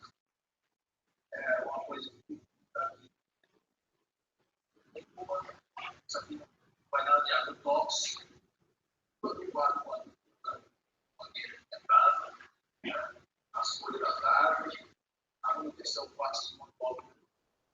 Isso aqui pode ter o milho, o feijão, o pão, o machixe, o gado, a banana, a goiaba, tem caju, não é só árvore nativa, é ideal, é semuela, tem muita coisa que isso. Então, o seu Santiago, que é senhor, ele nos mostra a importância desse bosque para a vida dele, mas é muito importante também para a composição da paisagem, para a biodiversidade. E nós fizemos estudos sobre renda na região, e se você tirar o gado leiteiro, muitos dos fragmentos, dos proprietários de fragmentos têm renda negativa, mas se você acrescenta o café no processo dele, ele passa a ter renda positiva, como mostra esse gráfico que está aí. Então, chegando ao fim dessa composição toda que eu venho mostrando para vocês, de onde é que a teoria da biologia da conservação entra no processo prático, nós criamos um mapa para a região, como eu mencionei antes, e esse mapa a gente chama de mapa dos sonhos da região, mas ele na verdade, é uma composição de conectividade das diversas formas mencionadas entre o Morro do Diabo, entre os fragmentos florestais outros que existem, as outras unidades de conservação, utilizando uma ferramenta, utilizando um processo legal que é o nosso Código Florestal, que é importantíssimo, nós temos que aproveitar dele. E a partir do que o Código Florestal manda, a gente vai posicionando os corredores na região e criando uma paisagem muito mais apropriada para a biodiversidade, mas também, ao mesmo tempo, apropriada para a produção também. E para mostrar para vocês que esse processo todo envolve o social e o econômico, é importantíssimo, uma das onças que a gente estava estudando foi atropelada, e um dos nossos pesquisadores que estuda foi falar com os líderes do Movimento Sem Terra, e um líder muito carismático que tem na região, chamado Zé Litro, ele disse assim, nesse sentido, as onças são como nós. Elas são sem floresta, nós somos sem terra. Vamos fazer algo por elas. E a maneira que eles acharam de fazer algo por elas é, naturalmente, fechando a estrada e exigindo que as autoridades do Departamento de Estrada de Rodagem viessem e fizessem um acordo para criar maneiras de diminuir a velocidade da estrada e, consequentemente, promover a conservação das espécies que atravessam a estrada. Atropelamento, muitos de vocês devem saber, é uma das formas maiores de perda de biodiversidade no mundo. Na Europa é a segunda maior forma, na verdade. Então, se a gente quisesse fechar isso, as ações e resultados dessa nossa atuação, tem criação de unidade de conservação, tem trabalhos científicos, tem teses, tem 800 famílias envolvidas econômica e socialmente, tem alguns milhões, 2 ou 3 milhões de árvores plantadas, tem viveiros comunitários trazendo renda, e muitas outras coisas que são importantes na composição. E tudo isso foi feito com um arcabouço científico por trás que permite a composição entre social, econômico e o biológico na conservação. E acrescente-se a isso, como tem no modelo que eu mostrei para vocês, no modelo IP, aquele redondo, tem o aspecto de influenciar políticas públicas. E nós tentamos e trabalhamos para influenciar algumas políticas públicas, às vezes com sucesso, às vezes não tanto, mas a gente conseguiu criar a unidade de conservação, a Estação Ecológica Amigo Leão Preto, não fomos nós que criamos, mas nós fomos quem produzimos os estudos para fazer isso. Nós conseguimos transformar o mico-leão preto na espécie símbolo do Estado de São Paulo, tem um decreto do governador. Nós temos mais de 12 mil hectares em processo de conservação no Pontão, hectares com floresta tropical, e tem um comitê governamental para os primatas, para a conservação dos primatas, e muitas outras coisas vêm acontecendo em nível local, em nível estadual e nacional e internacional.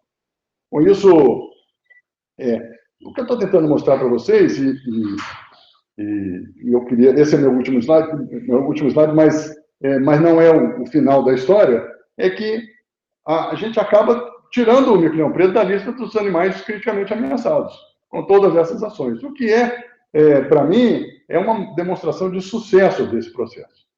Então, trabalhamos anos a fio, usando conceitos teóricos de biologia da conservação e formando e trabalhando na prática, pondo na prática esses conceitos que levaram a um processo grande de conservação de uma região. Nós estamos trabalhando em outras regiões de maneira igual, mas o mais legal é que nós estamos formando gente com isso. E nós temos um programa de formação e a maneira de chegar a maneira de você trabalhar com esses assuntos precisa de uma formação nesses assuntos. Então, nós estamos trabalhando nós temos uma escola dentro do IP que forma pessoas e que está formando pessoas para chegar a esses resultados, para chegar a coisas práticas, para conseguir fazer realização, para conseguir fazer as coisas acontecerem, não só para as prateleiras da biblioteca, mas para o mundo do dia a dia, de fazer as coisas acontecerem. E é um motivo de grande orgulho. Esse é o que me dá muito orgulho, porque esse também lança sementes para que processos como esse se espalhem pelo Brasil e pelo mundo afora. E nós estamos precisando muito, porque, como eu mostrei para vocês, a biodiversidade está com necessidades grandes de conservação. Eu acho que agora eu passo... nós vimos aqui que tivemos uma aula com informações úteis, mas como é que a gente se aprofunda nisso? Quer dizer, como é que a gente faz para ter resultados, para gerar transformação? E uma das formas é estudando o assunto, e com isso nós criamos uma escola que tem cursos curtos, tem MBA, mas tem principalmente um mestrado profissional. E esse mestrado profissional, ele é a posição no mundo acadêmico de tudo que eu mostrei para vocês. Então, ele é uma ferramenta extraordinária para quem quer ganhar conhecimento que permita mudança, que permita fazer coisas do mundo prático, conhecimento teórico que permita fazer do mundo prático e que permita você saber para onde você quer e pode caminhar. E também a gente aproveita e dá conhecimento para você se empoderar também a partir dos conhecimentos para criar coisas novas, inclusive. Então, isso é motivo, para mim, de grande orgulho, mas é motivo de satisfação ver que os alunos que passaram por aqui, as coisas que eles já estão fazendo. Isso é uma prova de que as pessoas que querem usar o mundo acadêmico e fazer ações práticas a partir do conhecimento devem passar por uma situação como essa. Eu aconselho tremendamente, não porque o mestrado está na nossa escola, mas eu aconselho tremendamente que pessoas que tenham esse interesse devem procurar. passa para seguir nesse rumo, porque é ele quem pode te dar ferramentas para chegar a essa conclusão. E o que ele é? Ele é um mestrado profissional, portanto, mestrados profissionais são um pouco diferentes, eles não estão muito preocupados com uma tese teórica e etc. O produto final é muito mais um produto que pode ser muito aplicado. Ele é um produto que é um produto de mestrado, ele precisa ter base teórica, mas ele pode ser extremamente aplicado. Os exemplos são fantásticos, de exemplos aplicados de manuais, de guias, de planos e etc., todos aplicados a coisas da vida real e que levaram a resultados importantes. E aí ele tem uma parte de conceitos bem clássicos de biologia da conservação e de ecologia também, mas ele tem um universo que a biologia da conservação recomenda. Ele tem muita coisa do mundo social e econômico, na forma de seminários e de outras coisas, de forma que a pessoa que sai dele sai com interdisciplinaridade, sai com uma formação muito ampla e que para poder desenvolver os seus projetos e que sai com uma informação teórica ainda assim muito grande, mas sabendo como botar isso no mundo prático. Então, esse é um aspecto importantíssimo. Sai sabendo como é que eu ponho isso no mundo prático. E ele é um mestrado, ele é reconhecido pelo MEC, ele gera publicações também, ele gera conhecimento, ele acima de tudo cria um networking extraordinário, as pessoas que passaram por ele fazem parte de um networking importantíssimo, e como ele está encaixado dentro de uma instituição de pesquisa, esse networking se expande não só do mundo acadêmico, mas com os pesquisadores. Então, esse é um ponto que é importantíssimo, porque o aluno transita no mundo do dia a dia da ação de conservação. Enquanto ele está aprendendo, ele está transitando e está vendo como é que as coisas estão acontecendo. Então, um diferencial que eu acho fantástico no processo e cria um networking não só entre alunos, mas alunos com pesquisadores e professores. E finalmente, eu queria dizer que voltar ao ponto de que é uma junção da teoria com a prática. Ele é uma ferramenta importante para aqueles que querem não só fazer teoria, mas querem fazer teoria mais prática. Ele é para pessoas de todas as idades e de todas as formações. A gente tem alunos advogados, tem alunos engenheiros, tem alunos das mais diversas formações aqui dentro, antropólogos, etc.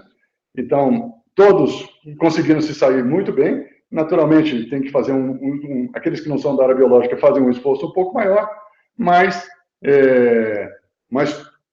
dá para você compor a partir de qualquer base teórica que você tem da graduação.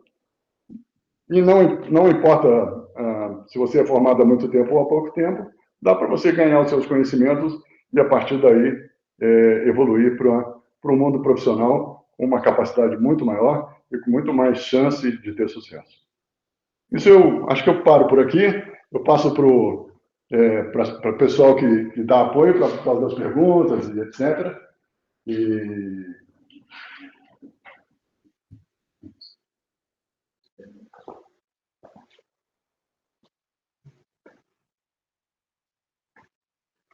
Passar para nós? Vem para cá, isso.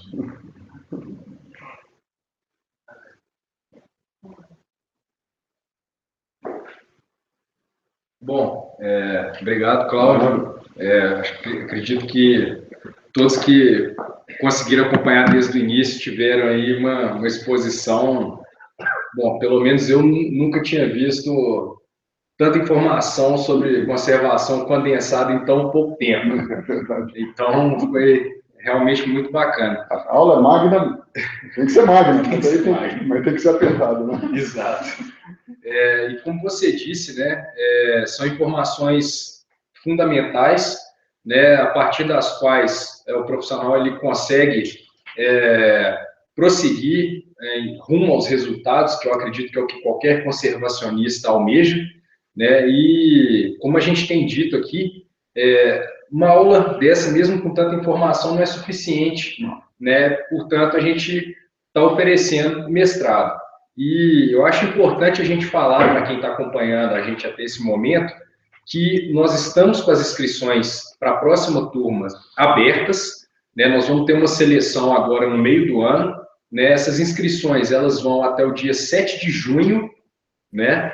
Mas nós temos uma questão muito importante para falar para quem está agora ouvindo a gente, que é o seguinte: quem fizer a inscrição no site até hoje, até o dia de hoje, e efetuar o pagamento até o dia de hoje, 24 de maio, até a meia-noite, vai ter um desconto de 37,5% no valor do investimento da inscrição. Então, vai pagar apenas R$100, né? O valor normal é 160, então, a partir de meia-noite e 1, já volta para o valor de R$160. Então, quem fizer até hoje é 100. Tem que correr, então. Tem que correr, tem que correr. Tem que ir lá, clicar nesse botão que tem abaixo do vídeo aqui que está aparecendo, vai lá para o site, preenche o formulário, né? E aí a pessoa já vai receber o e-mail com todas as instruções.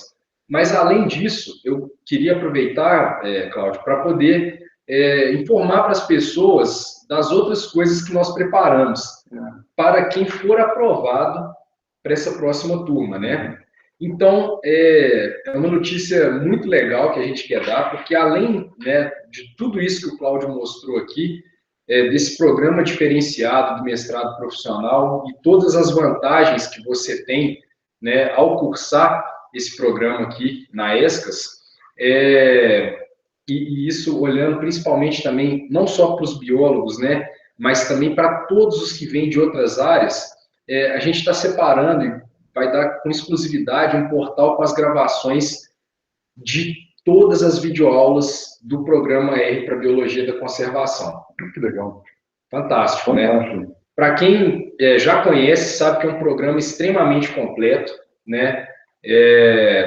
Com uma taxa de aprovação de 100% por quem já o cursou. Nossa. Então, todo mundo que fez o curso se mostrou satisfeito ou extremamente satisfeito. É a ferramenta do momento, né? É a ferramenta do momento. É o famoso canivete suíço, né? Para trabalhar com conservação. E além dessas gravações, aliás, primeiro, por que, né, fornecer essas gravações? E é bom esclarecer aqui. Não vai ser o acesso ao programa R. O programa R, ele é lançado muito esporadicamente, né? Depende da disponibilidade do professor Marcos Vital, né? Dos nossos parceiros na Bocaina, mas nós temos a possibilidade dessas gravações. E por que fazer isso? Porque a gente sabe que no mestrado esse conhecimento é extremamente exigido, né? Então a pessoa vai ter acesso a todas as videoaulas do programa, né? E com isso ela vai ter condições de transpor aquela dificuldade inicial ali que a maioria tem com a bioestatística. Então, nosso objetivo é que o cara não tenha dor de cabeça com isso. Tá ótimo. Pode até vir antes, né? Aprender um pouco antes para chegar já com conhecimento que facilite a vida dele. E sem contar que ele vai ter ali um banco de dados para a vida. Toda vez que ele tiver uma dúvida sobre alguma coisa, basta ele recorrer a um determinado vídeo, ele tira aquela dúvida. Mas ainda tem mais uma coisa para quem for aprovado. Para quem acompanha o trabalho do IP e da ESCAS, mais especificamente, sabe que nos últimos tempos a gente tem promovido diversos webinários, né, Cláudio? Vários assuntos. E a gente vai fazer o seguinte, a gente vai colocar todas as gravações de todos os webinários que a gente já fez na história. E vai colocar num portal exclusivo para todos os aprovados. Então, quem for aprovado vai fazer parte da turma do mestrado, vai ter as gravações das videoaulas do programa R e ainda vai ter todos os webinários que a gente já fez. Só para citar aqui os assuntos que já foram cobertos, né? Produção de viveiros e mudas, SIG, análises espaciais, ferramentas de ação participativa, produção e comercialização de alimentos orgânicos, ecologia de ambientes aquáticos, biomimética e elaboração de projetos ambientais, né, que inclusive foi ministrado pela Gabriela Rezende, que está aqui, né? Então, você imagina, é um um rol de conhecimentos que o profissional ele vai precisar lançar a mão e que a gente vai estar oferecendo para 100% dos aprovados, independente da colocação, né? Então, só relembrando, o limite para fazer inscrição com desconto é hoje à noite, meia-noite, é só clicar no botão aqui abaixo do vídeo. Lembrando que o limite para mandar a documentação é o dia 7 de junho, que já está chegando aí. Então, era isso que eu tinha para complementar. Excelente. E o que eu mostrei foi só um case. Nós temos uma caixa de ferramentas de case e eu tenho certeza que os alunos que vierem para ficarem aqui conosco vão poder usufruir dessa caixa de ferramentas grande e desses conhecimentos todos que a gente deu uma amostrinha pequena, né? Tem muita coisa para aprender ainda. Mas nós vamos poder responder algumas perguntas dos participantes? Com certeza. Temos então um tempinho. Tá bom. Tá? Só antes de eu voltar ali para a mesa... Eu só não quero tirar o tempo deles de se inscreverem, né? Não, com certeza, a gente vai ser breve. E eu quero só avisar o seguinte, a gente ainda tem alguns minutos e quem ficar com a gente até o final, nós temos um presente reservado, alguns artigos aí que a gente separou, né? Mas só vai saber quem ficar até o final, a gente vai liberar o link aí. Então é isso aí, vamos para as perguntas. Bom, professor, parabéns pela aula, tenho recebido muitos e-mails, todo mundo parabenizando, todo mundo feliz com a sua aula. E a primeira pergunta é do Tarcísio, ele quer saber qual é a relação entre a prática da biologia da conservação e a educação ambiental. Então, elas estão muito interligadas, e eu falei isso, eu mencionei no modelo IP Educação Ambiental, e nós temos na nossa equipe, e com muita honra de minha esposa, uma das referências em educação ambiental no Brasil. E eu devo contar o seguinte, Tarcísio, quando eu comecei, eu achei que se eu soubesse biologia do mico-leão preto, tudo sobre a biologia, eu ia fazer conservação. Então, eu tinha essa sensação, eu sou um pesquisador, eu vou saber tudo e isso vai ser o suficiente. E não é o suficiente, ficou claro para mim em pouco tempo, e isso mudou a nossa maneira de agir, e expandimos o nosso horizonte a partir daí. E a educação ambiental entrou nesse momento no processo, porque a nossa conclusão é que eu posso saber tudo da biologia, mas conservação envolve gente, envolve pessoas. Tem pessoas que moram na área, tem pessoas que moram nas áreas, tem população humana. Então, é preciso trazer essas pessoas para perto do processo. E a melhor maneira de trazer essas pessoas para perto do processo é um programa de educação ambiental bem elaborado, e não só isso, que leve em consideração algumas das necessidades que essas pessoas têm, que tem uma empatia com as pessoas da região, mas, ao mesmo tempo, reconhecendo de que a missão é a conservação da biodiversidade. Então, mas dá para trabalhar junto, e biologia e educação ambiental é uma parte naturalmente, é uma ciência tão importante quanto biologia da conservação, mas que andam de mãos dadas no processo de conservação da biodiversidade.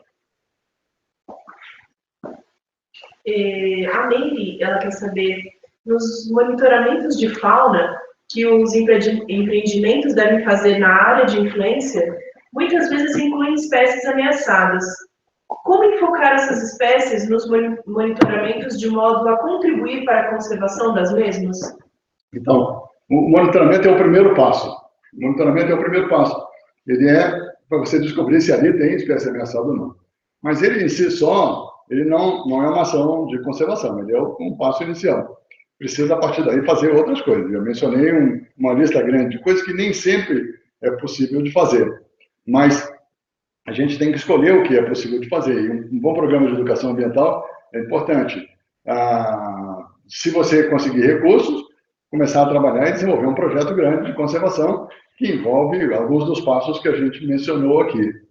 E em último caso, tentar, se isso tudo não for possível, e você descobriu que tem espécies ameaçadas em áreas de empreendimentos, tentar se juntar a quem quer que seja para influenciar os executores do empreendimento ou, eventualmente, aqueles responsáveis por políticas públicas que podem fazer algo nesse sentido. Um dos grandes aliados que eu tenho e o IP tem, em muitas ocasiões, é o Ministério Público. O Ministério Público existe para isso. Ele existe para que o cidadão possa apelar em alguns dos direitos que ele tem. E um dos direitos é o direito difuso, um dos direitos difusos é o direito ao meio ambiente saudável. Então, a gente conversar com o Ministério Público é uma grande saída, muitas vezes, para quando você é apenas um jovem pesquisador, um estudante, não tem um grupo grande, está nervoso e quer fazer alguma coisa acontecer, é uma boa saída fazer isso. Tem que fazer com certo cuidado, porque o envolvimento com o Ministério Público gera consequências e você pode, eventualmente, ter algumas dificuldades com isso. Mas, sendo feito com cuidado, de maneira apropriada, é uma grande ferramenta. E espero ter podido responder. O Thomas, ele pergunta, né? Boa noite, Cláudio. Você falou no início da aula a respeito dos serviços ecossistêmicos. E, em seguida, falou sobre o valor da diversidade biológica.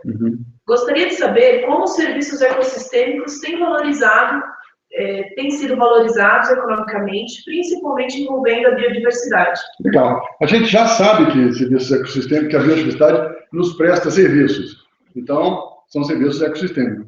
O que a gente não tem é uma incorporação disso no processo econômico. Aliás, está começando agora, a partir da Convenção de Biodiversidade. E está começando também a partir principalmente de um grupo de economistas que foram contratados pela ONU para desenvolver um estudo que chama-se TEEB, que é um estudo de precificação desses serviços. Porque você não tem como botar ele no processo econômico se você não conseguir precificar. Então, esses pesquisadores começaram a precificar, principalmente daqueles serviços que são mais importantes no momento atual.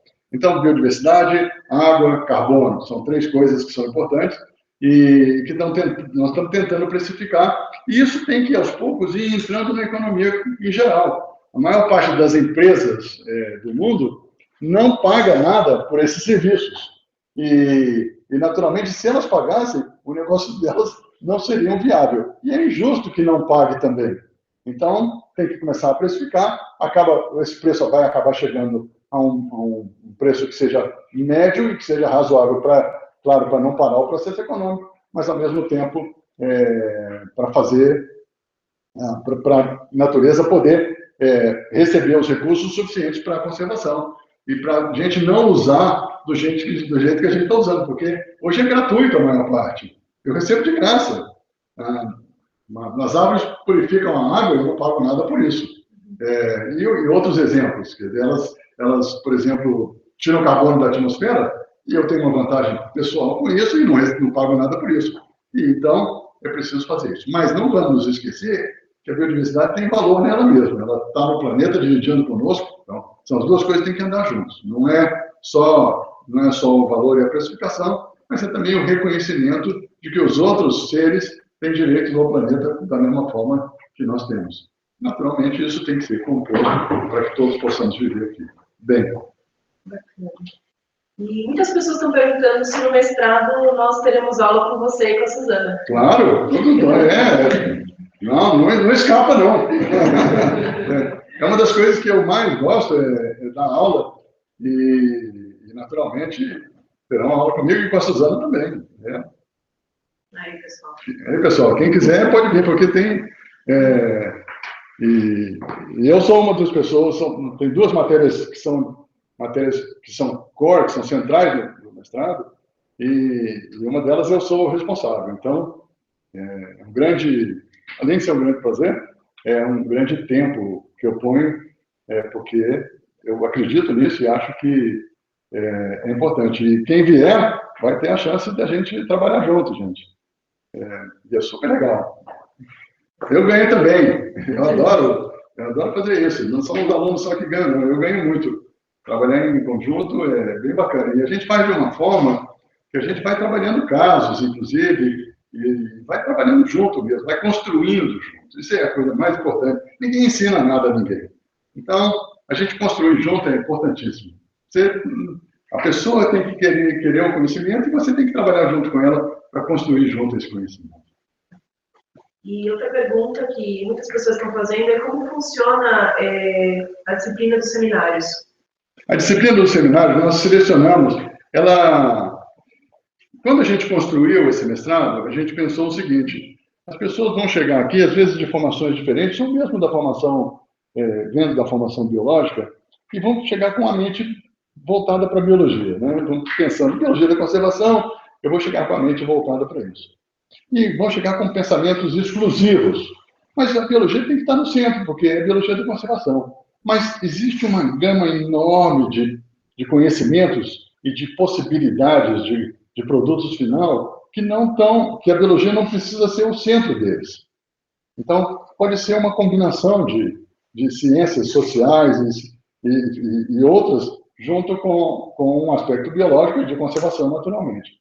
Então, o que a gente fez? Como é que nós vamos poder mostrar para os alunos esse universo, né? Como é que eu faço para mostrar esse universo? Porque é preciso mostrar que existe.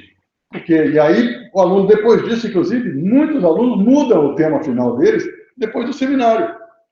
Porque eles são expostos a uma quantidade de conhecimentos diversificados que permite a ele pensar assim: puxa, eu achava que ia fazer isso, mas esse outro assunto aqui é tão legal que eu vou me ater a ele misturando com o que eu ia fazer. E essa combinação é mágica. Ela é mágica. E para fazer isso, nós escolhemos um corpo de professores que vai variando com o tempo. A cada ano vai variando, porque a gente vai evoluindo com as novas coisas que aparecem. Então, é um corpo grande de seminários de 1 dia, de 2 dias, no máximo de 3 dias, mas a cada seminário é um tema diferente, mas isso cria uma amplidão no conhecimento da pessoa extraordinária. Então, um centro de ecologia, um pouco de estatística, de biologia da conservação, com uma amplidão grande de conhecimento, você ganha as bases para fazer um produto final imbatível.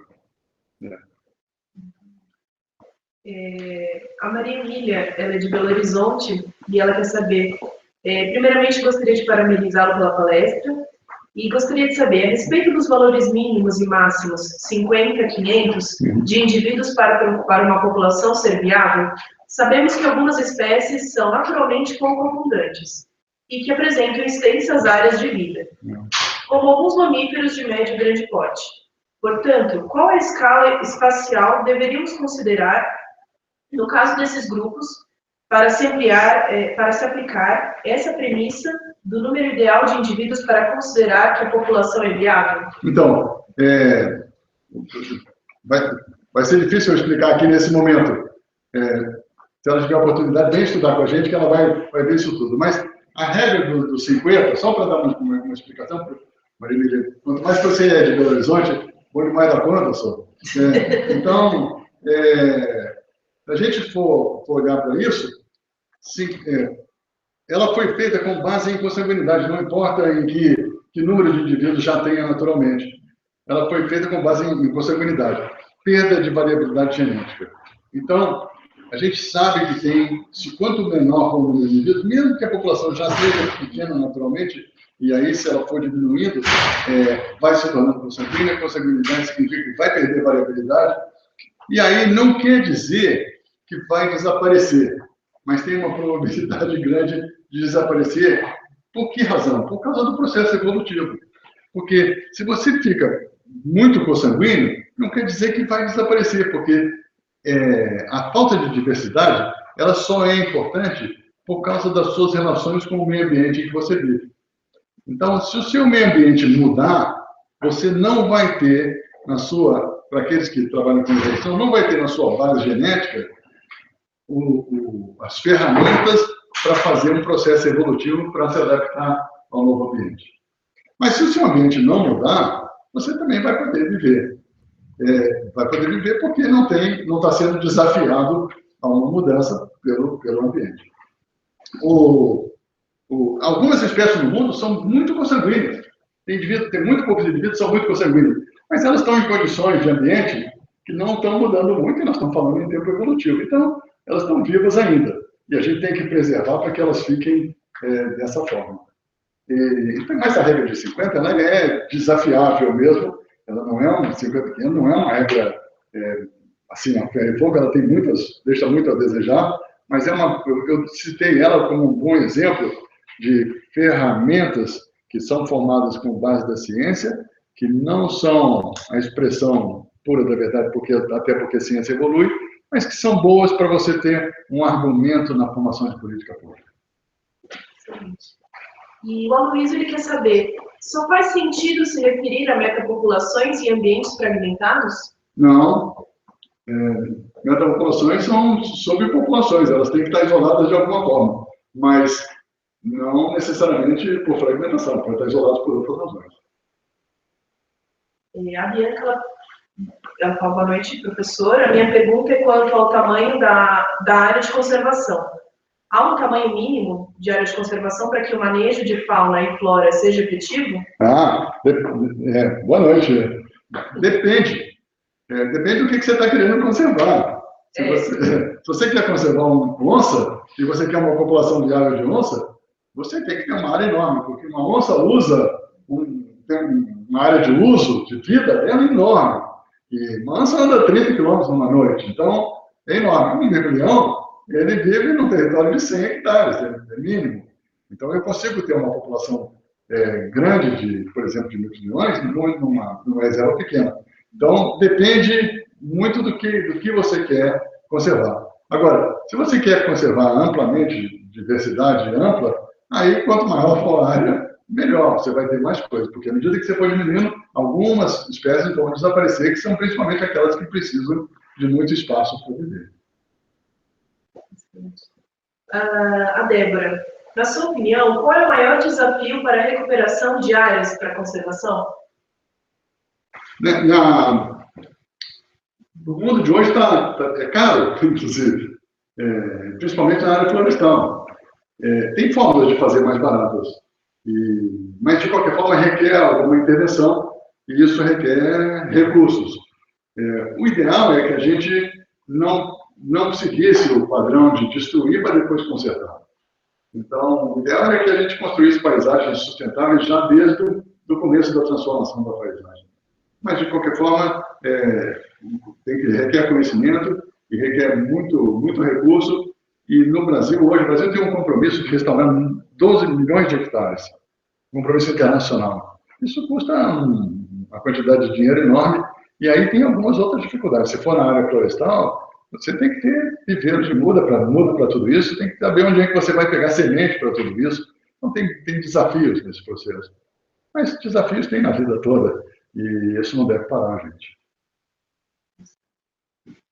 Gabriele, gostaria de saber como foi avaliado a efetividade desses corredores para os deslocamentos das espécies.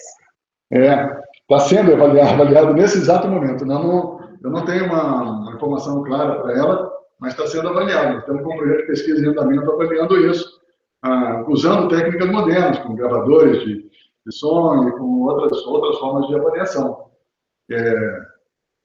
E dentro de algum tempo, não muito tempo, a gente vai ter resposta para isso.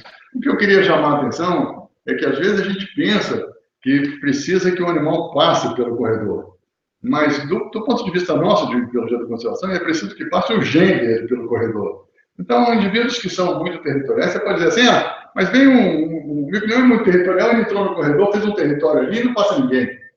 Mas não precisa passar, porque se houver uma interação entre os grupos que estão fora e os grupos que estão dentro, de forma que ela tenha uma dispersão de vez em quando e que o gene possa passar, se o gene passar daqui para o outro, isso garante a sobrevivência da espécie e, naturalmente, a ocupação do fragmento também.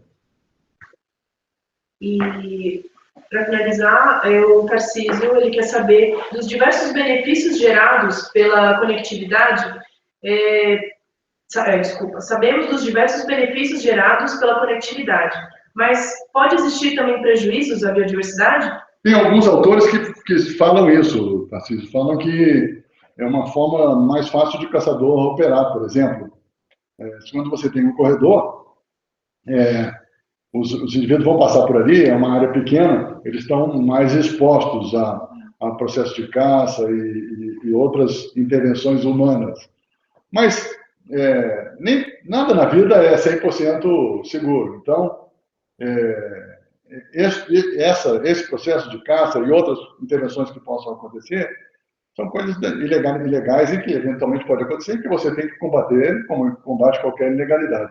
Mas se você não tiver conectividade na paisagem, você vai fatalmente perder uma grande parte da biodiversidade pelos efeitos deletérios negativos da consanguinidade e da redução da população a pequenas populações que força casamento entre parentes e força o desaparecimento. Então, vale a pena a conectividade. E ela, acima de tudo, o que eu mais gosto nisso, é que você consegue ter uma paisagem que permite ter diversidade, que permite que espécies ameaçadas possam viver, mas também permite, se ela for construída de maneira apropriada, com participação do todo, permite que o ser humano conviva ali e possa produzir ali também. Não é conservação ou produção, é conservação e produção, andando juntos, mas de forma apropriada. Eu tenho uma pergunta. Na verdade, não é uma pergunta especificamente, mas eu que já passei pelo mestrado e já te escutei diversas vezes, é sempre um prazer. E estava pensando aqui, uma das coisas que me marcou muito no mestrado e que tem relação com essa questão da gente poder aplicar durante o próprio mestrado a nossa teoria na prática, que é a disciplina de resolução de desafios. Isso mesmo. E é uma forma também da gente ter um certo envolvimento com os projetos que são desenvolvidos pelo IP. E aí acho que... Foi uma belíssima lembrança, Gabriela, porque essa é uma disciplina, é outra coisa, quando a gente estava criando mestrado, a gente pensou muito nela, e como é que a gente pode fazer os estudantes trabalharem junto com os professores num projeto? Porque toda a vida que eu fiz isso, desde o tempo que eu lecionei na Universidade de Brasília, para graduação ainda, a maneira que eu tive que me sentir com mais sucesso como professor foi quando eu falei assim, eu não quero mais aula na sala de aula. Nós passei um semestre, vários semestres com a turma de graduação, em cada semestre nós desenvolvíamos juntos um projeto. Nós se dividíamos em grupos, um pedaço do grupo fazia uma coisa, outro pedaço fazia outra, e nós começamos a desenvolver o projeto, e aquilo é mágico, porque é quando a pessoa aprende de fato, e ela vai buscar a teoria para poder desenvolver o projeto. Então, essa disciplina, ela é fruto um pouco dessa experiência, e ela é realmente mágica, porque dá para desenvolver um produto final, professores trabalham com alunos e trabalham em projeto, e isso dá uma sensação de prazer no aluno grande, de não estar na sala de aula, ele está trabalhando junto com os professores, junto com seus colegas, fazendo networking, discutindo, os processos de discussão são dinâmicos. Então, é muito gratificante, muito bacana, você tem razão. Eu tinha esquecido de falar nisso. Bom, então acho que a gente está chegando aqui no nosso limite do horário, né, professor? Isso. É importante lembrar que nós tivemos um grande número de perguntas que nós não vamos poder responder ao vivo aqui, né? Mas quero dizer para essas pessoas que todas as perguntas serão lidas e nós vamos encaminhar, né? Outra coisa muito importante é que, como nós prometemos, né, nós vamos sim, em breve, dentro de alguns segundos, aí, revelar o link para vocês baixarem aí esse pequeno presente que nós reservamos. Mas antes de terminar, eu queria dizer que é importante relembrar, né, a importância dos nossos limites de datas para inscrição, né? Então, relembrando, limite para fazer a inscrição com desconto é hoje, dia 24, até a meia-noite. O link está aí abaixo do vídeo. Para você que quer fazer parte disso, é só rolar a página, clicar no link e seguir aí o formulário, né, enviar tudo direitinho, mandar a documentação. E para você que não puder fazer essa inscrição hoje, que aliás eu recomendo que seja feita, o limite máximo é até o dia 7 de junho, impreterivelmente, não vai ter retorno, né? Isso aí. Quer que encerre? Podemos encerrar? Podemos. Tá, então, eu queria agradecer a todo mundo que está aí, atrás dos computadores. Fiquei super satisfeito de saber o número de pessoas que nós temos conosco na aula. O grupo que está aqui, tem alguns professores e alunos daqui da casa, que estão, alunos e ex-alunos que estão sentados na plateia, para aqueles que não puderam ver isso. E a oportunidade que eu tive de dar essa aula e dizer que quem puder, vem porque é um mestrado diferenciado e que vale a pena. Ele é fruto de anos de trabalho e de decisão de fazer algo para que os outros possam também ter as ferramentas que eu tive a oportunidade de ter. Então, para poder ser mais efetivo e passar isso adiante, porque a gente precisa de um Brasil melhor e com mais conservação e também melhor no seu sentido mais amplo. Queria agradecer àqueles que organizaram aqui o processo todo e das perguntas. Eu não sei se eu vou conseguir responder a todas as perguntas, porque meu tempo também não é tão amplo assim, mas vamos tentar responder pelo menos algumas delas. E dizer que mesmo aqueles que não puderem fazer o mestrado, a casa do IP está aberta. Se quiser fazer uma visita, vir aqui, almoçar com a gente, conhecer, a casa está aberta, é só avisar antes, e certamente vai ser bem recebido aqui. E com isso, eu agradeço a todos e podemos dar por encerrado. Só mais uma coisinha. Nós falamos de como funciona a questão modular. Acho que nós não falamos disso, né? Será que tem 1 minuto? Claro que sim, podemos falar. Então, você quer que eu fale ou você fala? Quer que eu falo. Então, o nosso mestrado, ele... Foi uma boa lembrança essa, né? Ele tem turmas modulares, porque para aqueles que trabalham principalmente, poderem vir fazer mestrado conosco. Então, nesse caso das turmas modulares, são turmas de 1 semana por mês. O módulo é de 1 semana por mês. Isso a gente conversou com alunos e ex-alunos, tentando calcular qual era um módulo que fosse um módulo que desse alguma continuidade aos estudos, mas que a pessoa pudesse trabalhar. 1 semana por mês é o máximo que o pessoal nos mostrou que dá para negociar com o seu empregador, com o seu patrão, para poder, desde que você nas outras 3 semanas faça algumas coisas a mais, em geral as pessoas conseguem esse acordo, e esse é a semana que a turma vem ficar conosco, e ao mesmo tempo não é uma coisa de um fim de semana só, é algo que permite dar uma continuidade, desenvolver projetos, etc. Então, eu gosto muito do modo modular de 1 semana por mês, e eu espero que a gente esteja certo e que isso permita que muita gente venha e que não fique impedida porque trabalha. Infelizmente, nosso mestrado é pago, a gente não tem condições de fazer ele gratuitamente, tem que ser pago. A gente subsidia, faz o melhor que a gente pode, mas muitas pessoas têm que trabalhar para poder pagar e por isso a gente criou o módulo, o mestrado modular, de forma que as pessoas possam trabalhar e ao mesmo tempo estudar e poder fazer essas coisas legais que a gente vem fazendo aqui. Perfeito. Então, para encerrar, o Sérgio vai compartilhar com vocês aí o link, onde vocês podem entrar e baixar os artigos aí, né, o professor Alexandre Oeso disponibilizou para vocês. Legal.